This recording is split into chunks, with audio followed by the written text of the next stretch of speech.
Assalamualaikum warahmatullahi wabarakatuh. Saya Nidol Hasanah dengan NIM 1917404042. Saya dari kelas 5 TBIA. Saya di sini akan menjawab beberapa soal UAS dengan materi perkuliahan pengembangan kurikulum. Soal yang pertama yaitu bagaimana peran guru dalam pengembangan kurikulum pada model administratif, model grassroots, dan juga model campuran atau eklektik. Yang pertama yaitu model administratif. Model administratif ini sudah dikenal dan juga sudah sangat lama. Model administratif ini disebut juga line staff.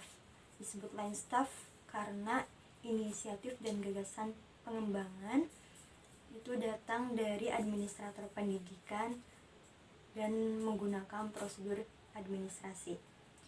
Model ini bersifat sentralisasi di mana cara kerjanya itu top down atau dari atasan ke bawahan.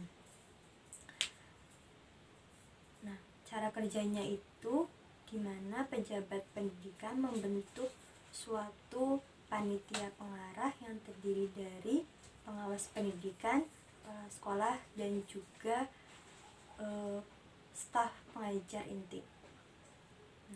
Peran guru dalam model administratif ini yaitu melaksanakan kurikulum tersebut dan juga melakukan kegiatan evaluasi. Selanjutnya yaitu model grassroots. Model grassroots ini inisiatif dan juga gagasan pengembangan kurikulumnya itu dari bawah atau dari staf pengajar inti. Nah, guru di sini memiliki peran yang sangat besar. Dalam model grassroots ini, guru dituntut mampu memberikan suatu evaluasi dan juga merumuskan tujuan, memilih bahan-bahan atau materi pembelajaran, dan juga menentukan evaluasi pendidikan. Selain itu, guru juga memberikan suatu solusi dalam permasalahan-permasalahan dalam kurikulum. Selanjutnya yaitu model campuran atau eklektik. Model campuran atau eklektik ini adalah perpaduan antara model-model yang sebelumnya. Jadi guru itu melakukan kegiatan pembelajaran dengan memadukan beberapa model pembelajaran yang sesuai dengan tujuan pembelajaran yang akan ditempuh di dalam kelas. Selanjutnya yaitu nomor 2 tentang kurikulum Merdeka Belajar. Merdeka sendiri memiliki arti kebebasan atau tidak terikat atau tidak terhalang oleh suatu apapun. Merdeka Belajar itu memiliki arti di mana siswa diberi kebebasan dalam cara berpikir, cara berperilaku, dan juga cara mereka berkreasi untuk mengembangkan potensi diri dengan melakukan kegiatan tersebut dengan dirinya sendiri. Ya, urgensi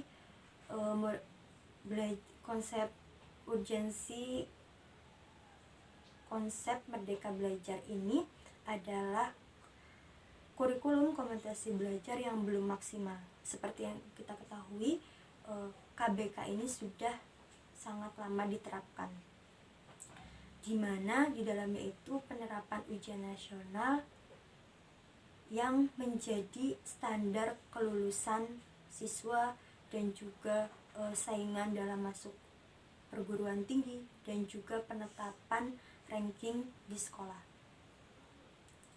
Sedangkan menurut Undang-Undang tahun 2003 pasal 25 di mana evaluasi peserta didik itu mencakupi kognitif, afektif, dan juga psikomotorik. Nah, penerapan UN ini hanya mencakup evaluasi kognitif saja, sehingga UN atau ujian nasional ini tidak bisa dijadikan sebagai standar untuk menentukan kualitas pendidikan. Jadi konsep atau kebijakan Merdeka Belajar ini adalah solusi terbaik agar kita bisa melakukan agar kita bisa menempuh tujuan pembelajaran dan bisa mencakupi evaluasi peserta didik yang terdiri dari kognitif, afektif, dan juga psikomotorik. Lalu kelebihan dan kekurangan Merdeka Belajar sendiri, yang pertama yaitu kelebihannya, siswa dapat menentukan atau memiliki kebebasan dalam belajar. Nah, tentunya guru memberikan suatu kebebasan kepada siswa agar mereka bisa mengembangkan skill yang mereka punya. Jadi bukan hanya materi saja yang mereka gali, tapi ada potensi di luar akademik yang mereka tempuh. Yang kedua yaitu anak didik tidak dituntut sama. Jadi seperti yang kita ketahui bahwa peserta didik memiliki potensi yang berbeda-beda, sehingga proses kegiatan pembelajaran pun atau hasil yang akan didapatkan tentu saja berbeda-beda sesuai dengan potensi yang dimiliki oleh siswa. Selanjutnya yaitu tentang kekurangan Merdeka Belajar. Yang pertama adalah waktu dan juga biaya peserta didik yang tidak sedikit atau banyak.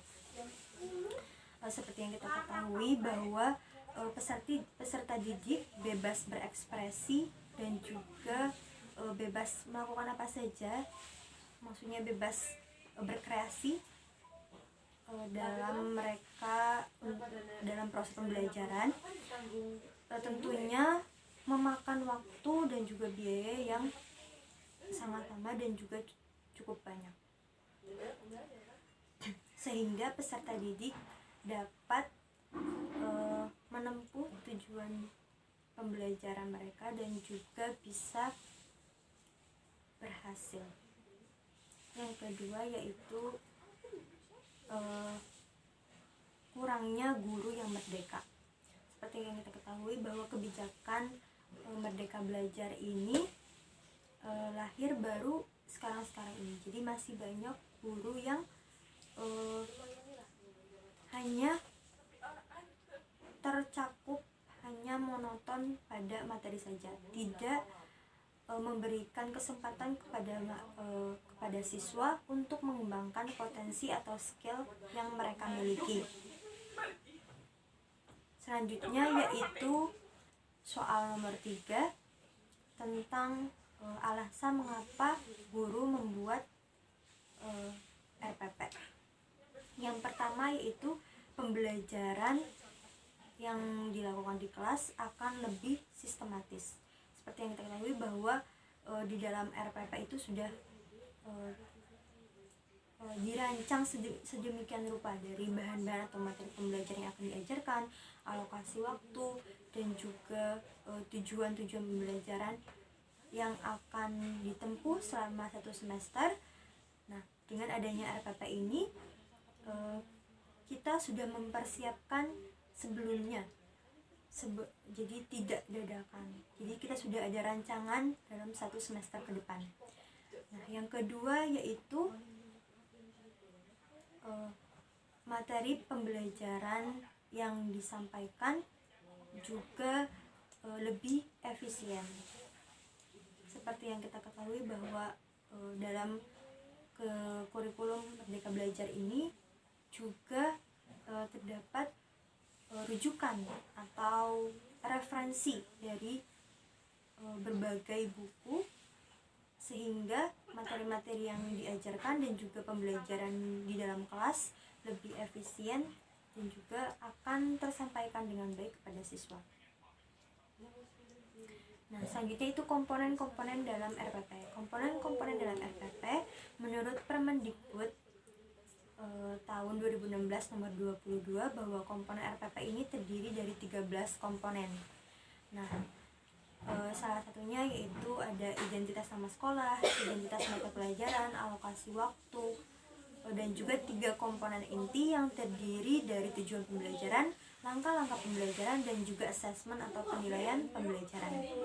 Nah, mungkin cukup sekian dari saya, kurang lebihnya mohon maaf apabila terdapat banyak kesalahan. Wassalamualaikum warahmatullahi wabarakatuh.